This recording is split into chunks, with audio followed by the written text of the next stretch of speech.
ఆత్మని మనం దేనితో తెలుసుకోగలుగుతున్నాం? ఇది ప్రశ్న వేయాలి. దేనితో తెలుసుకోగలుగుతున్నామంటే ఇంద్రియాలతో ఆత్మ గురించి తెలుసుకోలేము. ఇది గుర్తుపెట్టుకోవాలి. ఆత్మ వల్ల ఇంద్రియాలను తెలుసుకోగలుగుతున్నాం, కానీ ఇంద్రియాల వల్ల ఆత్మను తెలుసుకోలేము. ఇంద్రియములు జడములు.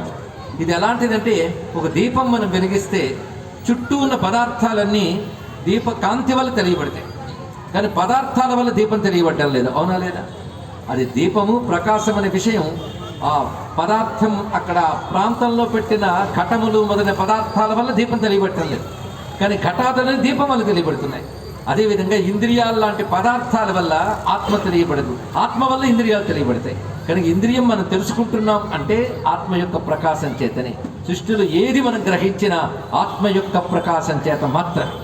లేదు బుద్ధితో తెలుసుకున్నామండి అంటే, నిన్న శ్రద్ధగా వినవాడ మాట అన్నాడు, బుద్ధికి తెలుసుకునే శక్తి జ్ఞానమే తన స్వరూపమైన ఆత్మిస్తున్నది. ఆత్మకు ఒకటే స్వరూపం, జ్ఞానమే దాని యొక్క స్వరూపం. అది వెలుగు, అసలు వెలుగు దానిది.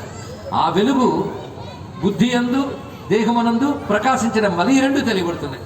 అదే దీపో ఘటాధివత్ స్వాత్మ జడైస్తైర్నావభాస్యతే. జడమైన పదార్థాల వల్ల చైతన్యమైన ఆత్మ తెలియబడదు. కనుకనే ఇంద్రియాలతో తెలుసుకోలేము. స్వబోధే నాణ్యబోధేచ్ఛ బోధరూపతయాత్మన నా దీపస్య అన్యదీపేచ్ఛ యథా స్వాత్మ ప్రకాశని. కనుక తెలుసుకోవడం అనేది ఆత్మ వల్లనే సాధ్యమవుతుంది. అంటే దీపం వెలుగుతోందని చెప్పడానికి మరో దీపం తీసుకురావు కదా అన్నాడు. ఇక్కడ అంత చక్కని మాట చెప్పాడు. నా దీపస్య అన్యదీపేచ్ఛ యథా స్వాత్మ ప్రకాశని. దీపం చూపించడానికి మరో దీపం అక్కర్లేదు, ఆత్మ గురించి తెలుసుకోవడానికి మరో ఆత్మ అక్కర్లేదు, మరో ప్రకాశం అక్కర్లేదు. అంటే స్వయం ప్రకాశం ఆత్మ, అది నా స్వరూపము అన్నాడు. అది ఎలా తెలియబడుతుందంటే, నిషిధ్య నిఖిలోపాధి నేతి నేతీతి వాక్యత విద్యాదక్యం మహావాక్యై జీవాత్మ పరమాత్మనోహో. నిజంగా ఆత్మబోధ ఒక్కటి చాలు అని ఉపోద్ఘాతంలో బంగారీ శర్మ గారు చెప్పిన మాట వాస్తవమేనండి. ప్రతి శ్లోకాన్ని జాగ్రత్తగా గమనించినట్లయితే స్వస్వరూపం తెలిసిపోతుంది. భక్తి అంటే ఏమిటి అంటే, శంకరుడు వివేక చూడమంలో స్వస్వరూప అనుసంధానం భక్తిరిత్యవధీయతే అన్నాడు. ఇక్కడ నిరంతరం నీ బుద్ధిని స్వస్వరూపంతో అనుసంధానం చేయడమే భక్తి.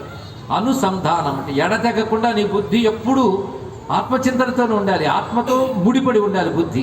అదే భక్తి. అయితే మరి విష్ణు భక్తి, శివభక్తి, కృష్ణ భక్తి, రామభక్తి ఇవన్నీ ఏమైపోయాయి ఏంటంటే, ఆత్మకు మరో పేరే రామ, కృష్ణ, శివ, విష్ణు తెలుసుకోమని చెప్పారు ఇక్కడ.